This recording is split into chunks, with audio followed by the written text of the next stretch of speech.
Intelligence sources. This is important because we have to consider the sources of our intelligence. Now, there are lots of different sources to our intelligence that we can get out there, but not all are created equal. And so we have to be able to identify some factors to weigh the value of the intelligence that we're getting. Now, there are several factors that we can use. There is timeliness, relevancy, accuracy, and confidence level. When we talk about timeliness, this is the property of an intelligence source that ensures that it is up to date, because over time, the information is not nearly as valuable. If I know that somebody has been attacking your network today, and I don't tell you about it for 3 years, it's not going to be very useful to you. It'd be a lot more useful if I told you today.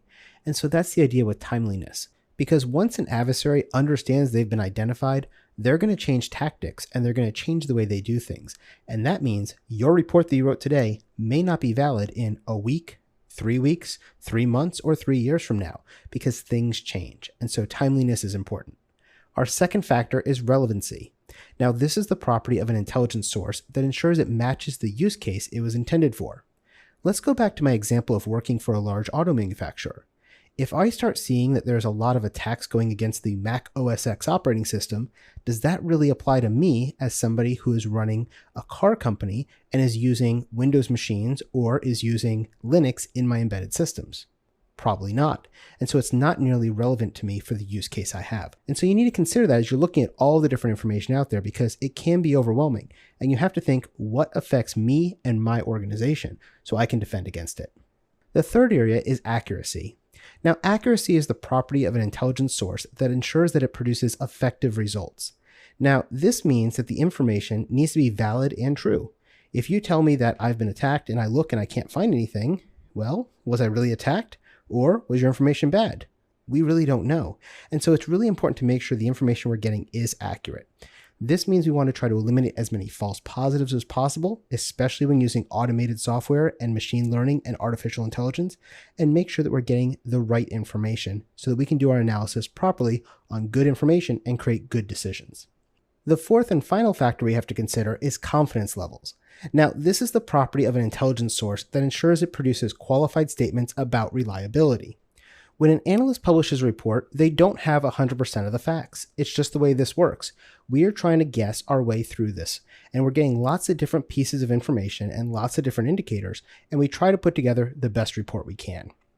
Well, when we deal with this and we start taking all these sources, we have to look at these sources and figure out, are they reliable?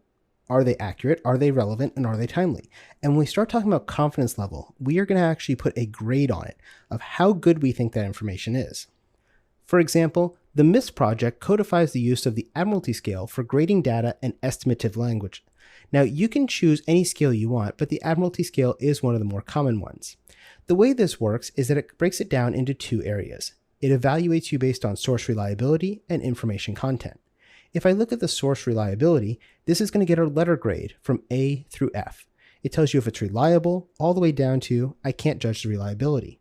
For example, if I got this piece of data from my own sensors and I trust them, then there's no doubt this is reliable. Give it a grade of A. Next, we have the information content. And when we grade this, we do it on a scale of 1 to 6. Now, when we grade this from 1 to 6, we're going to say that this could be confirmed or it cannot be judged. When I confirm it, this means that I had multiple independent sources that told me this information. It's not just hearsay from one person. Now, as I go down the scale, I get less and less stringent on how well I can confirm that information, all the way down to cannot be judged, which means it's basically just a best guess. Now, this is useful, especially when reporting up to higher authorities or up to your bosses, because you can say, hey, I have this information, I heard there's this threat, but I'm not real confident about it. It only has a grade letter of C. And you take less actions against that maybe than something that has a strength of A, because A is much more certain. And this is the idea when you deal with the Admiralty scale. For the exam, you do not need to know the Admiralty scale in depth, but it is something I wanted to make you aware of because you may see it out in the workplace. Now, the next thing we need to talk about is the 3 places you can get information from. You can find information that's proprietary, closed sourced, or open source. The first source we have is what's known as proprietary. Proprietary is threat intelligence that comes as a commercial service offering, where you're going to pay for access to these updates and research based on a subscription fee. Now, some of these commercial services are really just repackaging information that's available in free public registries without providing any of their own data inside of it, and these aren't nearly as useful. This brings us to the second type, which is closed source data.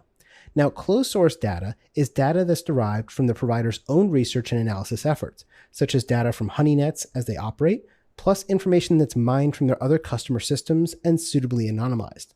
So for example, if you and 100,000 other people all subscribe to a certain service and they're monitoring your networks, they can collect all that data from the 100,000 users and then be able to make analysis and reports based off of that in an anonymized fashion back to those 100,000 users so you all can share the information. Now, a good example of this is FireEye. FireEye is a proprietary information source that is closed source. They provide their own data, and you can subscribe using their threat intelligence subscription service to get data and updates from them. Now, the third type we have is what's known as open source. Open source is data that's available for use without a subscription, and this may include threat feeds similar to commercial providers, and it can contain reputation lists and malware signature databases too. There are a lot of great sources of open source intelligence out there, and so if your organization is a little weary about spending a lot of money on commercial sourced information, they can start out with open source information and then upgrade from there later on. Now, when you talk about open source intelligence, there are lots of different sources. First, we have the US CERT, which is the United States Computer Emergency Readiness Team. This provides you with feeds of current activity and alert news, plus regular bulletins and analysis reports. They also have a bidirectional threat feed called the Automated Indicator Service that you can use. The next one we have is the UK's National Cyber Security Centre, which provides similar services to the US CERT. There are some other ones out there as well, though. We have AT&T Security, which was actually Alien Vault Open Threat Exchange previously, but was bought out by AT&T. After that, we have MISP, which we talked about before. This is the Malware Information Sharing Project, and again, it's an open source intelligence feed that you can use. We also have VirusTotal, which is a great place to upload any file you're not sure of. If you upload this file, it will check across 40 to 50 different antivirus products to see if any of them know if it's a virus or not, and it's a public repository for malware. Another one we have is SpamHoss, which is very focused on spam and email. And finally, we have SANS ISC Suspicious Domains, which, as the name implies, is focused on providing a feed of suspicious domains that they think might be malicious. Now, all of these feeds are really great, and they provide you with what's known as explicit knowledge, which is knowledge you can write down, see, feel, and touch. But there's another great source of knowledge out there too, and it's known as implicit knowledge. Implicit knowledge is really useful, but you can only get it from experienced practitioners in the field. This is kind of that sense that they have that they just go, I know something is wrong here because of my 20 years of experience. Now, they may not always have the latest trends in cybersecurity, although most of the time they do, but they also have the ability to give you that attitude and instinct because of their career as a cybersecurity professional.